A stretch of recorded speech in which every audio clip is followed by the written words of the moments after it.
We'll say good tavacha, good tavacha. It is a schos baruch Hashem to be able to learn with you virtually. I look forward to Mertzah and being back with everyone by the end of this week. Halavai will be zochim Mertzah to be together in Eretz Yisrael. But if I have to come back, it's a chatzi nechama to know that in Mertzah Hashem will be able to learn together in person. So to thank Rabbi Richter, to thank Rabbi Malevsky, it's a schos baruch Hashem to begin the new week together. A good tavach. And today's daf is daf Chaf Vav 26. We are going to pick up at the Mishnah on Chaf Hem base 25b. The Mishnah reads as follows. Similar, the same motif that we've been going through this entire time. One should distance an ilan, a tree. So I'm planting a tree, my friend has a bar, Reuven has a bar, I should distance my tree from the bar 25 amas. Again, the logic of 25 amas being that again the roots grow out, and therefore I have to be careful that the roots of my tree do not negatively impact or erode the walls of my friend's bar. But if the tree is a carob tree or a sycamore tree, 50 amas is a greater distance, because apparently these trees have root systems which extend for longer distances. Bein milamala, bein minatzad. This is true ultimately, again, whether the tree is above the pit, right at the same level of the pit, imabar kadma. So however, whatever the positioning of the tree is to the bar, ultimately, again, you still need this distance. Okay, imabar kadma. What happens if the pit was there first? Then kotzeitz v'nosein damim. So if the pit was there first and someone went ahead and planted a tree, ultimately, again, he could order the cutting down of the tree. So the owner of the pit could go ahead and impose upon the owner of the tree to go ahead and cut down the pit. V'nosein damim. But this is interesting. But the owner of the pit has to go ahead and reimburse the owner of the tree for his loss. Now, what's the logic behind this? Rashi says over v'nosein damim dechevan debershus nata sheno mazik atzman godol lo cheivu chachamim lakos below damim b'shul hezek diyachid. So this is actually very interesting. So remember, the idea of distancing a tree from a pit is not a din in immediate damage. It's damage that will potentially occur later on. Assuming that the roots grow, and assuming that the roots grow at a particular distance, this is damage that we anticipate happening. So halacha l'maisa, if someone ended up planting the tree, so we could force the removal of the tree, but since the damage is not actually happening right now, so therefore the owner of the pit really has to compensate the owner of the tree. An interesting halacha. Then ilan kadam lo yakot. However, again, if the tree obviously was there before the pit, then halacha l'maisa, the owner of the pit then chose to dug the pit in close proximity to the tree. He can't order the owner of the tree to cut down anything. Safek zeh kadam, safek zeh kadam. What happens if you're not sure exactly which one came first? Then halacha l'maisa lo yakot. So again, that's more like a motzi mechaver lavarayat type of idea. So if you don't know which came first, the tree or the pit, so then really the owner of the pit, the owner of the bar, can't force the owner of the tree to go ahead and cut down his tree, and ultimately it's upon the owner of the pit to prove that the tree that he was there before the tree. So therefore the Gemara says lo yakos. Rabbi Yossi says Rabbi Yossi disagrees. And Rabbi Yossi holds in general, we've seen this already before. Rabbi Yossi says even in a case where the bar came before the ilan, lo yakots. Ultimately, again, so this is where now again, so let's say Reuven dug his pit before I dug my tree. Tanakama would hold, I'm not allowed to dig my tree, I'm not allowed to plant the tree, and if I did so, I'm obligated to cut it down. Rabbi Yossi says, even if the pit was there before, I could still plant my tree, even if I'm planting in close proximity. Why? So Gemara says, Shezeh chofer b'soch shalo, v'zeh notea b'soch shalo. Rabbi Yossi says like this: you're allowed to do whatever you want in your property. And as long as you are operating within the purview of your property, then no one has the right to stop you. Now again, Rashi points out over here, no Rashi yet. So we're going to see, by the way, that in general, Rabbi Yossi's opinion is ala nizak laharchik esaso, that ultimately the damaged party has the obligation to remove himself from being damaged. So Rabbi Yossi essentially says is like this, that halacha l'maisa, halacha gives you the right to do whatever you want to do in your property, as long as when you're doing it, you're not actively encroaching upon someone else. Since here again at the time, right, Reuven has his pit. At the time that I plant my tree, am I doing anything? No. Well, okay, maybe the roots will grow out later on, but that's not right now. Right now, as long as I'm operating within the confines of my rishus, that is totally fine. So the ongoing machlokes says the Gemara Tana bein shabar lamata ve'in lamala bein shabar lamala ve'in lamata.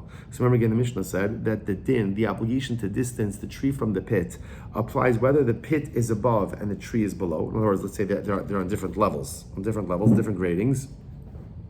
Or bein shabar lamala ve'ilu lamato, or the pit is above and the tree is below. So it says bar lamata ve'ilu lamalo. So I understand in the case where the bar is below and the tree is above. Because then the roots of the tree will actively grow. Right? If the tree is above, if the tree is above and the bar is below, that means the root system is going to dig into the bar. However, again, the Gemara says, but if the pit is above and the tree is below, so then what are the roots going to do to the bar? So the Gemara says, no,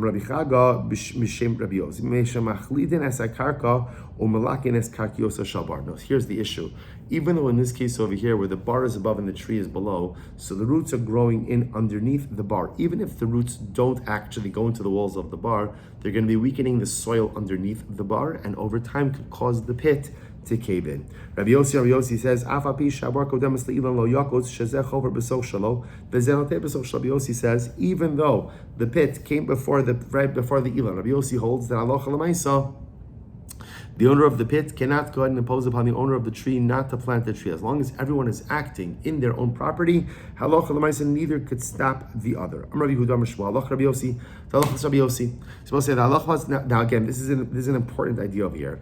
The halacha follows Rabbi Yossi when halacha Rabbi Yossi says like this: everyone is allowed to do whatever they want in their own property, as long as at the time that they're doing it, there is no active damage that they're causing to the other.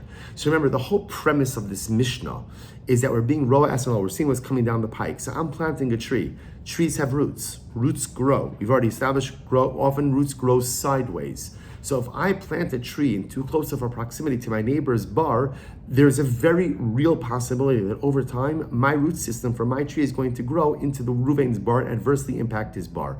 Rabbi Yossi says, listen, the way we look at these situations is right here and now. Is what I'm doing negatively impacting Ruvain? And the answer is no. The answer is no. I'm planting my tree. The roots right now, the roots are just right here. They're not anywhere but right under the tree. What's going to happen? Rabbi Yossi says we can't concern ourselves with that. Halacha l'maisa, right now what I'm planting is in my own property, totally fine. So the Gemara says something very interesting. Therefore again, Rabbi Yehuda says, Rabbi Yossi. Ravashi Kiavan by Rav Kana Rav Ramina Mod Rabbi Yossi Bigirei Didei. So this is actually very important, a very important qualification. Rabbi Yossi says, yeah, as long as you're working, as long as you're operating in your own property, you can do whatever you want. In other words, that's assuming you're not causing any active damage right now. But even according to Rabbi Yossi, if you're actively causing someone else damage, even though you're operating within your own property, halacha l'maisa, even Rabbi Yossi would agree that you can't do that. That's called girei didei. Girei didei means your own arrows. Look at Rashi. Rashi says over here, girei didei. So this is very important. Rabbi Yossi is disagreeing with the Tanna Kama, that the Tanna Kama is being raw. So the Tanna Kama is saying, you plant a tree now, and sometime later on, that root system is going to grow into Ruvain's pit. So the Tanna Kama says, therefore, we're going to prevent you from planting the tree in too close proximity now because of what may happen later on. Rabbi Yossi says, we don't look at that. We don't look at that. As long as what you're doing in this present moment is not causing anyone any damage, and you're operating in your own property, go for it. But even Rabbi Yossi would agree that if you're causing someone direct damage now, even though you're operating in your own property, even Rabbi Yossi would agree that you can't do. That's called girei delay. Your arrows, just like your arrow, again, is actively causing someone damage right now. So too, even if you're operating within the confines of your own property, but you're actively causing someone present damage, halacha l'maaseh, you're not allowed to do that. The Gemara tells a story. The Gemara says, Papai Yonah ani v'ha'ashir. So this guy, Papai Yonah, that was his name. Rashi says, Kach Shmo al Shem Komo. That was his name. Papai Yonah, he was poor and he became rich. Good for him, right? Baruch Hashem. Good, he was poor and he became rich. So what happened? Bana Apadno. So now Baruch Hashem became rich. And what did he do? He built a mansion. It's interesting, whether or not that's the right thing to do with his newfound. You see this sometimes where people come into incredible amounts of money, right? Sometimes you hear these stories of these people who win these major lotteries, and within a very short amount of time, they've blown through all the money, just spending on the most ridiculous and crazy things. So it's interesting over here. So this guy, Papa Yonah, he was poor, became rich. What did he do? He built a mansion. Okay, not a judgment. He built a mansion. So what happened?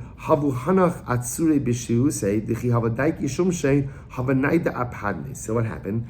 In his neighborhood, there were these guys who were crushing sesame seeds. They're making sesame seed oil, so they were pounding the seeds. Well, what happened? As a result of the pounding of the seeds, the pounding created vibrations. The vibrations shook the walls of the mansion. Also looking at Ravashi, so he came before Ravashi. So now Papai, this guy Papai Yonah says, listen, you gotta get these guys to stop pounding the sesame seeds, because at the end of the day they're causing vibrations in my mansion. So he came before Ravashi, Amarle, Ki Havon Berev Kan Havamin al Modi Rav Yosef Giri Dilei. So ultimately, again, so essentially, Rav Ashi said, when I learned before Rav Kahana said that even Rabbi Yossi agrees in a case of where it's your own arrows. In other words, even Rabbi Yossi agrees that even when you're operating within the confines of your own rishus, if you're actively causing damage to someone else, then halacha l'maisa, you could be ordered to stop. So again, what Rav Ashi was essentially saying over here is, even though these guys are pounding the sesame seeds in their own rishus, right? They're doing it in their own domain, but halacha l'maisa, it's causing direct damage to this guy Papai Yonah, and therefore they should be ordered to stop. Incredible. V'kama. Now this is actually an interesting shayla. We'll say top of Chavav 26. It's actually an interesting shayla. So now this guy Papai Yonah is complaining about the vibrations of the walls in his mansion. So the Gemara says, by the way, just in general, when it comes to vibrations, how much of a vibration is enough to be considered to be damage? Right? In other words, that's like, how much does the wall have to shake? How much does the structure have to shake in order for you to be able to have a claim against someone, to be able to get them to stop from doing whatever work that they're doing? To which the Gemara says, top of Chavav 26a, Ki denayid nachtema apuma dechatzba. The vibrations are strong enough that it would shake the lid off a barrel. Like if you have a barrel and the lid is sitting on top, not sealed, but it's just resting on top, the vibrations are enough that it would shake the lid off the barrel. So if someone else is doing work, even though they're doing it in their property, but the vibrations that they're generating are strong enough to shake the lid off your barrel, then that halacha l'maisa is enough of a claim to get them to stop. Incredible. The Bei Bar Marion, Bere de Ravin. So we'll say, so the Gemara says like this: Bei Bar Marion, son of Ravin, Ki have a naftzi kisna, have azla riksa umaska inshi. It's an interesting case. So in the house of Bar Marion, right in the house of Bar Marion, the son of Ravin, they were beating flax. When they would beat flax, so the chaff, right, like the psoas, the stuff that would come off, would go ahead and it would fly through the air. Azla riksa is like Rashi says over masha minar min apishtan. That's like the psoas. That's the stuff you don't want. That's like the waste matter from the flax. It would be carried through the air, and maskinchi, it would harm people. I don't know. They would breathe it in, get in their eyes. It would harm people. So what happened? Also looking at Ravina. So they brought this case before Ravina. Again, apparently the neighbors brought Bar Marion to a dintar before Ravina, wanting him to stop beating the flax. So interesting, if Ravina wanted to say like this is not the same kind of case. When does Rabbi Yossi say that if you're doing something in your own rishos and it damages someone else, that you could be ordered to stop? That's in a situation where the damage is happening through your own direct force. However, the Gemara says, "Haha zekahu dekamem matile." But in this case over here with the flax, it is the wind that is taking ultimately again that what the Gemara calls the riksa, right? That waste material and carrying it. So in other words, it's not the act of the beating of the flax that's causing damage. It's the beating of the flax creates the waste matter, and then the wind takes the waste matter and blows it into the neighbors. So it's the wind ultimately that's causing the damage, not Bar Marion. And therefore, again, Ravina wanted to suggest that even Rabbi Yossi would agree that in this case, as long as Bar Marion is operating in his own rishos, he can't be forced to stop. Very interesting. So maskifla mar baravashi maishna mizor baruch mesayaito. So here's the interesting part. It would be so beautiful to do this on a Motzei Shabbos. One of the lamites malachos is zorea, or zora, I should say. Zora means winnowing. So the way you do winnowing is you take a fork, you take the wheat with the chaff, you throw it up in the air, and the wind does the initial act of bora, separating out the ocha from the psoas, the food from the waste matter. So the Gemara said that's a malacha on Shabbos. That's a malach on Shabbos. So the Gemara says, you're chayav for that. So the Gemara says, Maishna mizar v'ruach mesayaito. So again, yet here you're utilizing the power of the wind, and yet it's counted as if you did the action yourself. So you see from here that utilizing the wind, or the power of the wind in conjunction with your own actions, is still considered to be your arrows, your action. So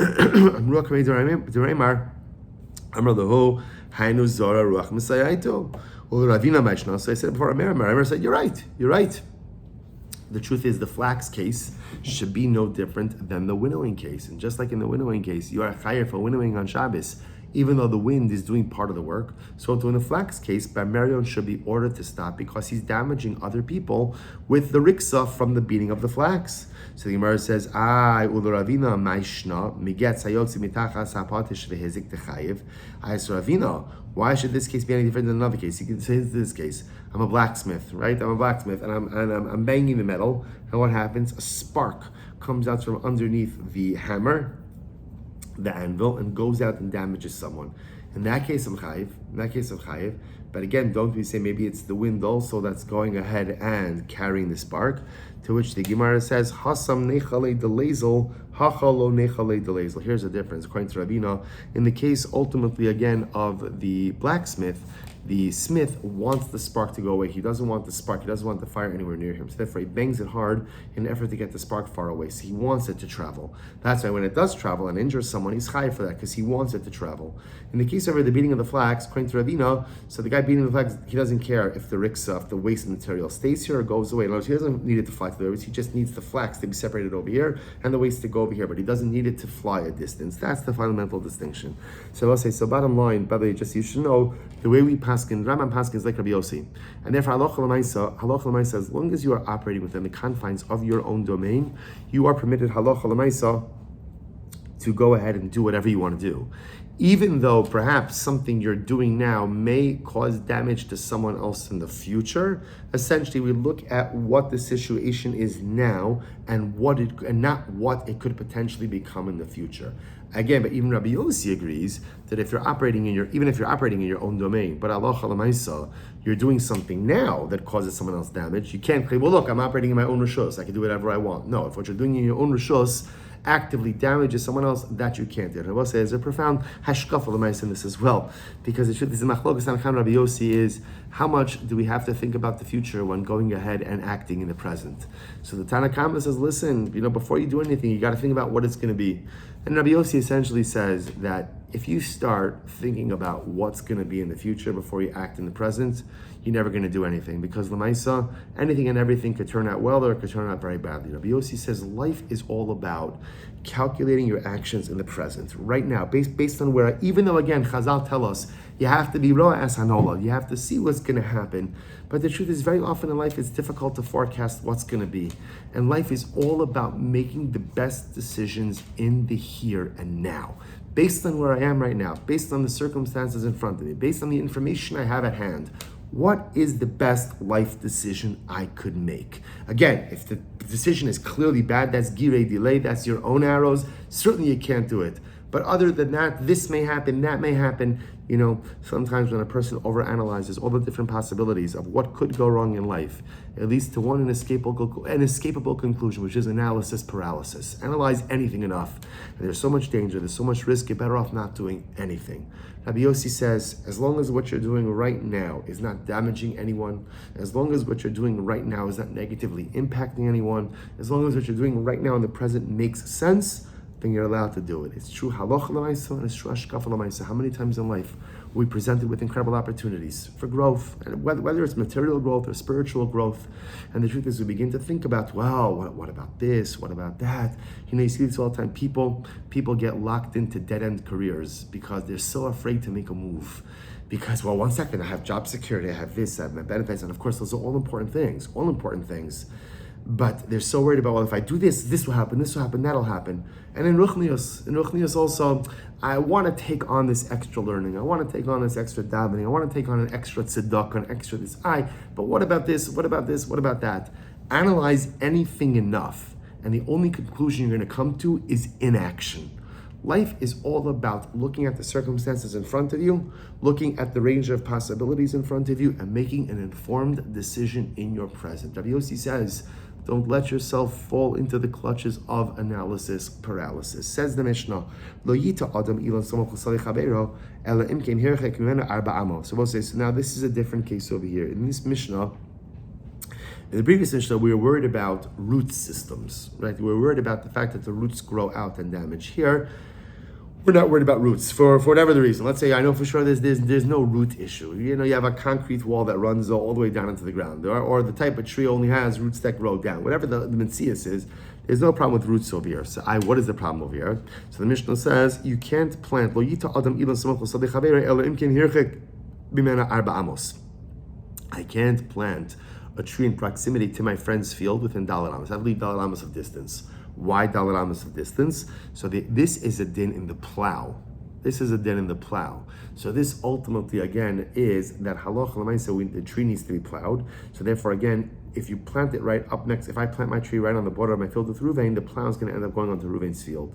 This way you leave Dalet Amos. Dalet Amos is the amount of space you need to plow. And therefore, again, I could take care of the tree and the area around the tree also without encroaching on Ruvain's property. This is true whether it's vines or any tree. What if there was a wall between my field and Ruvain's field? Then says so again, then we can each go ahead and plant up to the tree, because since there's a physical barrier, my plow is not going to go into Ruvain's field because there's a physical barrier that is dividing between us. Okay. What happens if halacha l'maisa, my roots extended into my friend's field? So what's the halacha? Mamik gimel tfachim k'dish lo ya'akev v'samach harisha. So Reuven has the right to dig down up to 3 tfachim and dig up my roots, in order that my roots not interfere with his plow, because the plow apparently goes down into the earth a depth of 3 tfachim. We don't want his plow to get caught on my roots. My roots shouldn't really be in his field, and therefore Allah he has a right to dig down. Again, now let's say Reuven was digging a pit, bar siach or all different types of pits, underground structures. So then halacha l'maisa, he could go ahead and he coats vio, right? So again, there he could dig as deep as he needs to dig, and he could uproot and cut away all the roots that he needs to. Va'itzim shalo, but the wood of the roots belongs to him. Now, who is the him, right? Does it belong to me, the owner of the tree, or Reuven, the owner of the field? That we're going to see in the Gemara. So here we go. So Tana, Arba Amos Amru Kidei Avodas HaKerem. So we'll say, so remember again now, the Mishnah said you have to distance a tree. If I have a tree, Reuven has a field, we're neighbors, I have to distance my tree from the border 4 amos. And all right, the Gemara says, why is that? Kidei Avodas HaKerem. This is enough space to work the field, literally to work the vineyard, right? To work the orchard. It's enough to, in other words, the plow gets through there, that's enough, so therefore I don't have to encroach on Reuven's property. This is only true in Eretz Yisrael, so that you need 4 amos. Aval beBavel 2 amos. In Bavel, apparently they had smaller plows. So in Bavel, all you needed was a space of 2 amos. Eretz Yisrael had wider plows. Bavel had thinner plows. So in Eretz Yisrael, I need a distance of 4 amos between my tree and the border and Reuven's field. And in Bavel, you only need 2 amos. Incredible time. That supports this. Lo yita adam ilan samach l'sadei chaveiro. A person can't plant a tree next to the field of his friend. Ela imkin hirchek mimenu 2 amos. Unless he distanced it 2 amos. First wide line, Tanan, Arba Amos. But we learned Arba Amos, 4 amos. Rather, you see like Shmuel, it's talking about 2 different things. 4 amos is in Eretz Yisrael, 2 amos is in Bavel. The Rami Le Mirma. Others actually quote this not more as like a question and answer, or a contradiction and an answer. Tanan, we learned in our Mishnah, Lo yita adam ilan samach l'sadei chaveiro ela imkin hirchek mimenu 4 amos. Our Mishnah said, I can't plant a tree in close proximity to my friend's field unless I leave a distance of Dalet amos. V'atanya, but we learned in a Brisa 2 amos. So there's a contradiction between our Mishnah, which says you need 4 amos between a tree and a field, and the Brisa that says you only need 2 amos. It's not a contradiction. Kan beBavel, kan be'Eretz Yisrael. So again, one is talking about Bavel. Bavel is the Brisa, you only need 2 amos. Our Mishnah is talking about Eretz Yisrael, where you need 4 amos. A difference in just plowing technologies. Eretz Yisrael had wider plows, and Bavel they had narrower plows. Incredible. Rava bar Rav Chanan Havele Hano Dikoli Amitzvah de Bar Desa de Rav Yosef. Interesting case here. Story. Rava bar Rav Chanan had palm trees, and they were planted at the border that bordered a pardes, an orchard of Rav Yosef. Okay, so again, 2 great rabbanim. Rava has palm trees planted right by the border with Rav Yosef, and on Rav Yosef's field, he has an orchard. Okay, so what happened? So what ended up happening was something very interesting. So the birds would come and they would nest on the palm trees of Rava, and after nesting on the palm trees of Rava, they would go into the orchard of Rav Yosef and eat the trees. Sorry, they didn't eat the fruit. So they nested in the palm trees of Rava, and then went into the field of Rav Yosef to go and eat the fruit. So what happened? So the Gemara says, so yeah, good. Amrle zil coats. So Rav Yosef said to Rava, cut down your palm trees. Your palm trees are causing me a loss. Amrle v'har chikeli. So Rav Yosef says, I don't have to. I distance them. In other words, they're dalet amas. The halacha, I followed the Mishnah. They're dalet amas away from your field. So I have no further obligation to do anything. Amrle hanimili lanos. Aval gifonim ba'inon tfei. So Rav Yosef responds, the distance of dalet amas ultimately again is only when you're distancing from other trees. But if you have a tree and you're distancing it from vines, apparently again he had like a vineyard in addition to the orchard, right? You need even a greater amount of distance.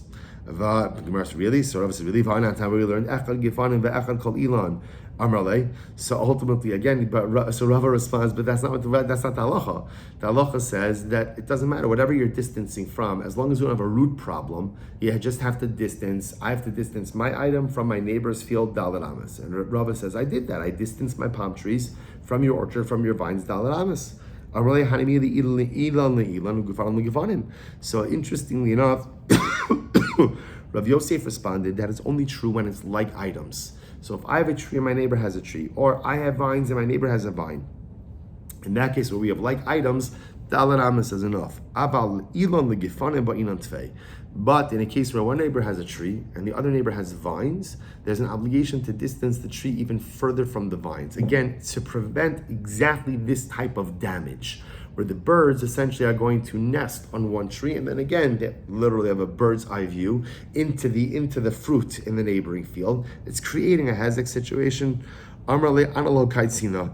Ultimately, again, so this is very interesting. So Rava said, it's almost as if Rava said to her, say, fine, I'll accept your, I don't agree with you, but I'll accept your point. But I'm not cutting down the palm trees.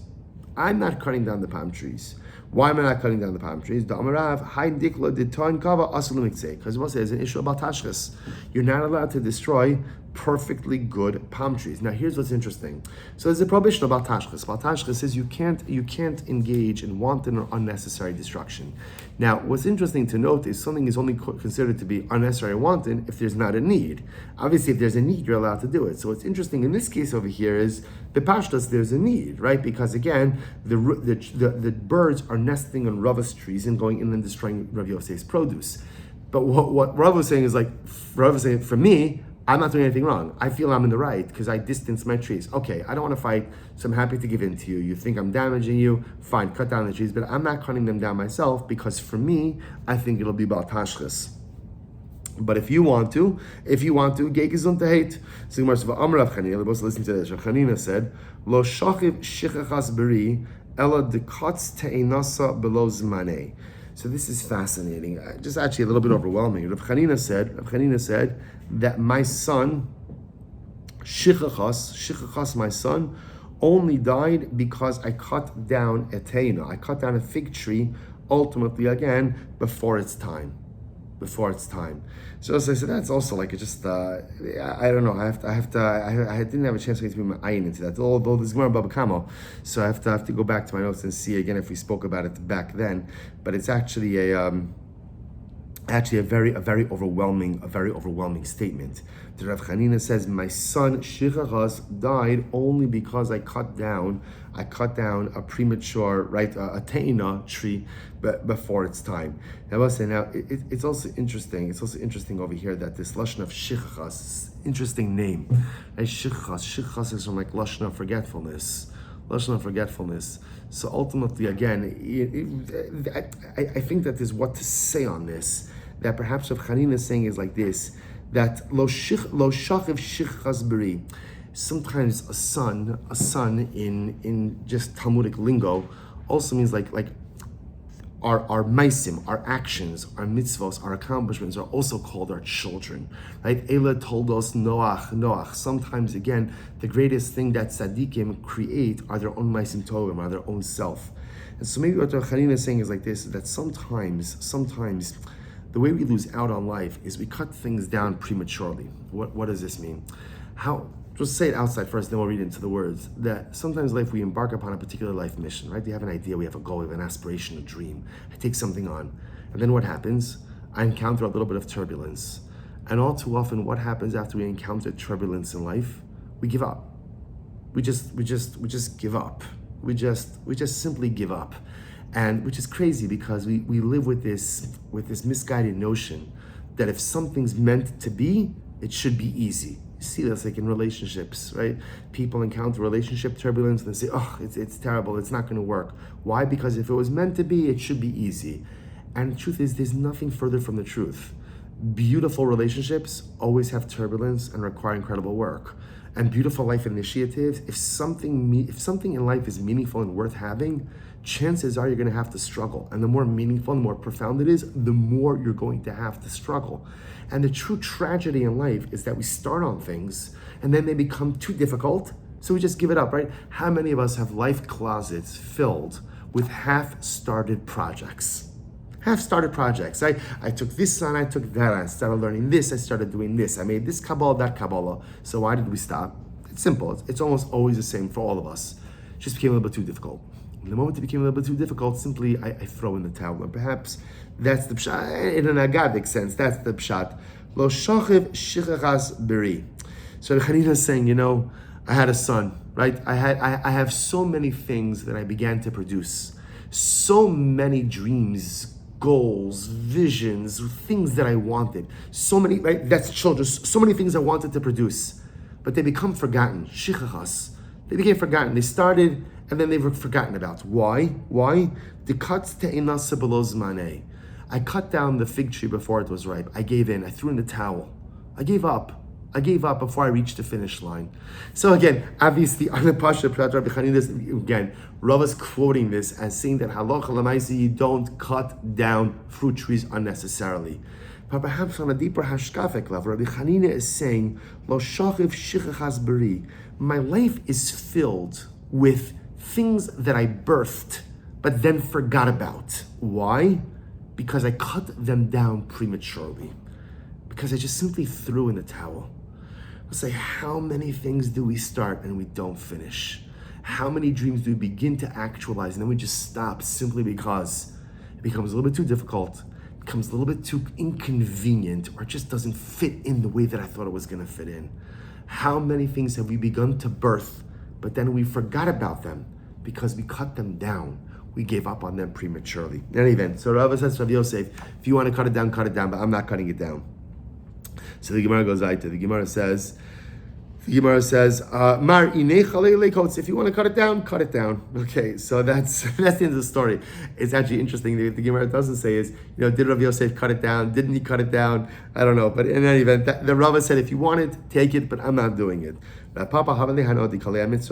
Rav Papa had palm trees. So Rav Papa, by the way, also, can you imagine these neighborhoods, right? You got Rav Papa living next to his neighbor with Rav Huna. I would want to live on that block.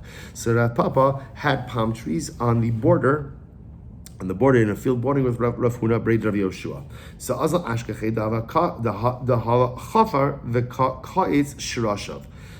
So that Papa saw that Rav Huna was digging down. Now, Rav Huna was in his property, and he was digging in his property. He was digging up the roots of Rav Papa's trees, right? So Rav Papa has the palm trees, and he sees Rav Huna in Rav Huna's property digging up the roots from Rav Papa's trees. Okay, so the Amarle, my high. So Rav Papa says, "What are you doing? Why are you digging up the roots?" Amar Leitzina. So Rav Huna said, "What do you mean? We're learning the Mishnah. What did the Mishnah say? The Mishnah said that Allah Chalamaysa, if my neighbor has a tree and his roots are growing into my field, I could dig down 3 tefachim in order that the roots not get caught on my plow." So Rav Papa said, 1 second. So Rav Papa says, okay, 3 tefachim, but you're digging much deeper than 3 tefachim. I'm okay, because I'm not digging for a plow, I'm digging a pit. I'm digging a pit, right? I'm putting in a pool, I'm putting in a mikvah, right? I'm just digging a pit, so I need to go much deeper down. And we learned this nan hayachofer bar siachumara kotates v'yard va'etzim shalom. We learned in the Mishnah that if you're digging a pit, you could dig down as far as you need to, and you could uproot. You could dig up whatever roots are there, and the wood from the roots, so to speak, belong to him. Now, who the him is, we'll have to see. Amra Papa, Amrile Kuli. So Papa says, so apparently Rav Papa gave Rav Huna many different rayas, brought in many different proofs as to why Rav Huna should not dig up the roots. But Rav Papa said, I gave him a lot of different rayas as to why he shouldn't dig up the roots, but he wouldn't listen to me. Amud Beis, Chavvav Amud Beis, at the Amrilei, until I said to him, Hadam Rav Yehuda said, Meitzar Sheikh Ziklu Barabim Asul Kalkalo. So listen to this. Finally, this is actually very interesting. Finally, Rav Papa said to Rav Huna like this. Those roots have been there for a very long time. And there's a halacha that says that literally, again, if the person has a field, and so Mesa literally means a border. Let's say a person has a border of his field, and the public has been making use of that border as a thoroughfare for public use for a long time. So the owner of that border can't suddenly decide that halacha, I don't want anyone traversing it anymore. We've seen this halacha before, that once the public has used something for a certain amount of time, and the owner never objected to the public's use, so the owner then can't wake up one day and decide to take it back for himself. So if Papa posited, my roots have been in your field for a very long time, and you never said anything, so you're not objection to it, right? Silence is acquiescence, and therefore, again, you accepted them there. Because you accepted them there, you can't now go ahead and uproot them now. Interesting. So the Gemara says, so essentially, Rashi points out to here, essentially what Rav Papa was saying to Rav Huna is, I have a chazaka. As Rashi says, Va'ana nami ha'ach zikilei. I have a chazaka. In other words, I have a chazaka that my roots are in your property. And with that, Rav Huna stopped digging up the roots. This is actually interesting. The Gemara says, Basra dinafak amar amaylo amrilei kan besok sheish esrei ama kan chutz l'sheish esrei ama. So after Rav Papa left, Rav Huna said, I should have said the following.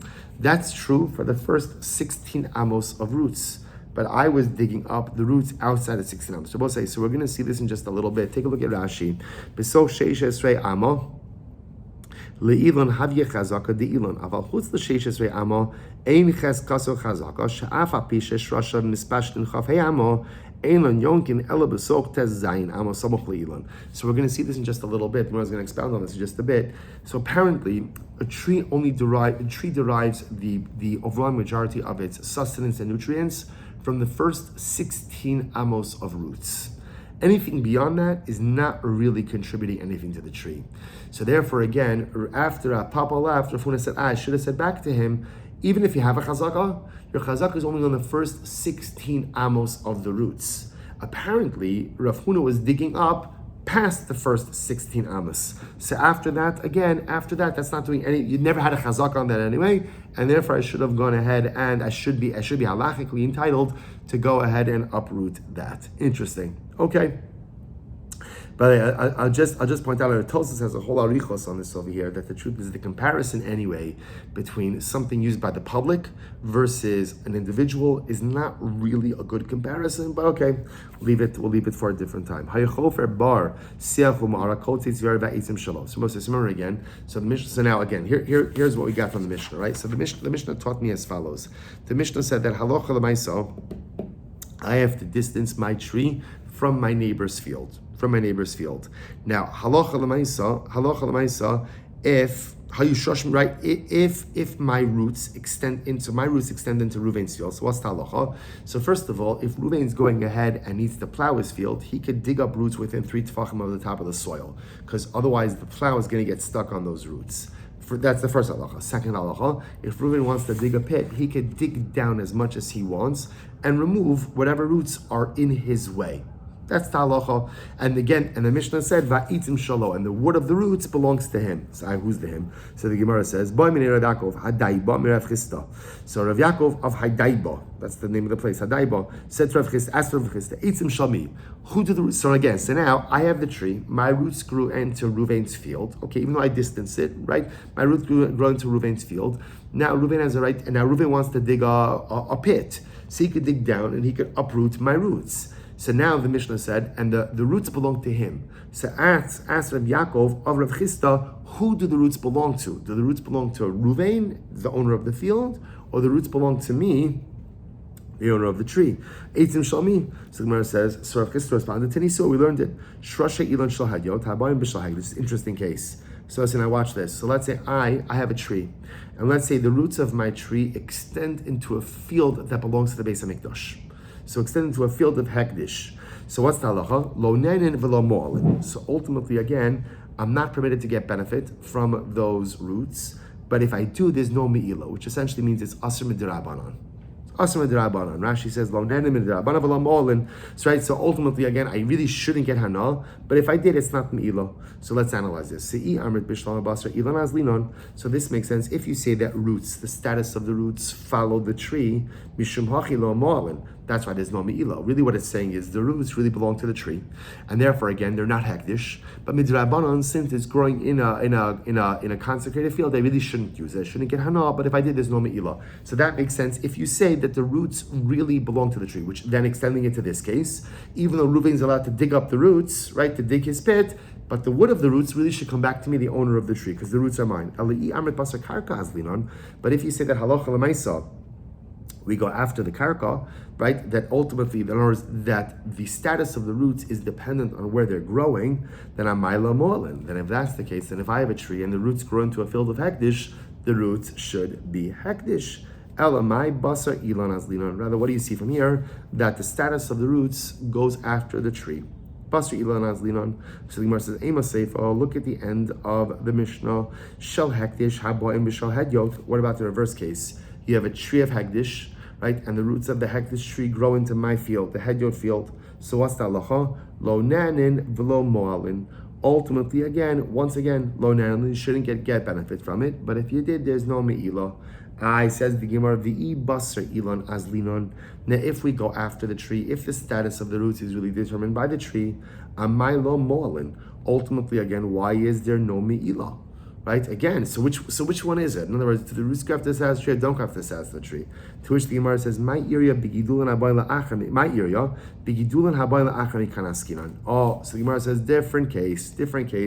We're talking about over here about growth that happens after consecration.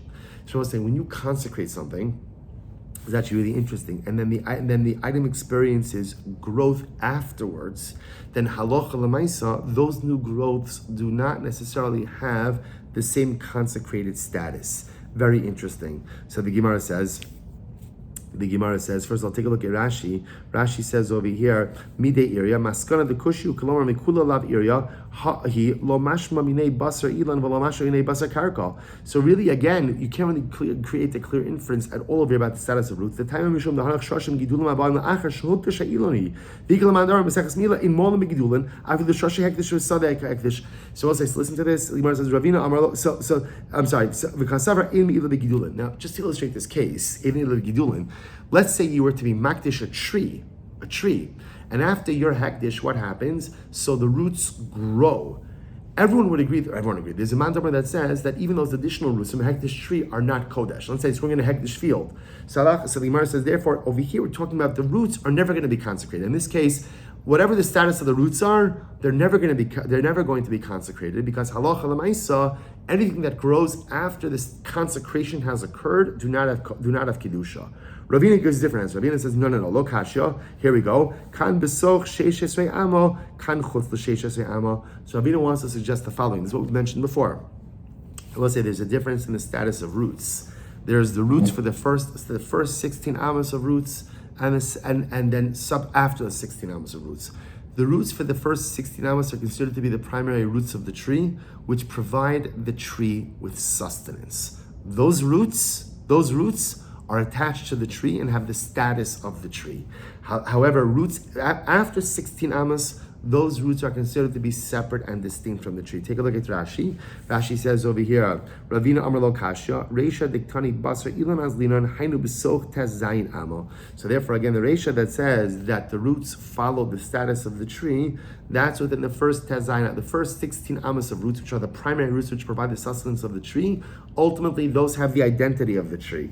The Seifa Diktani Shal Hekdish Boin Besoch Shal Hedyot lo mo'olin hainu chutz letezayin. And ultimately, again, the Seifa that said that a tree of hektish, right, whose roots grow into a chulin field, are not subject to milah. That's talking about the roots after the first 16 amas. So in reality, again, the Gemara suggests that everything depends on the positioning of the roots. The first 16 amas of the root system are the primary part of the nourishment and sustenance of the tree. Those roots have the status of the tree.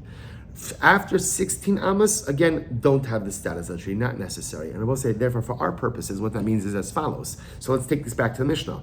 I planted a tree. My roots grew into Reuven's field. Reuven's digging a bar. He's allowed to go ahead and dig down, and he's allowed to go ahead and uproot whatever pits he needs to take. He's allowed to uproot whatever roots he needs to go ahead and remove. That is the halacha. So now, who do the roots belong to? Who do the roots belong to? To which the Gemara says, it depends. If we're talking about the first 16 amas of roots, then those roots belong to me, the owner of the tree. If, however, again, it's past the first 16 amas of roots, then halacha l'maisa, those roots ultimately, again, will belong to Reuven. He'll be able to keep that wood because halacha l'maisa, it's not considered to be part of the tree. I will say, you know what, we will... Okay, you know what? Let's actually go just a little bit weiter, then we'll stop.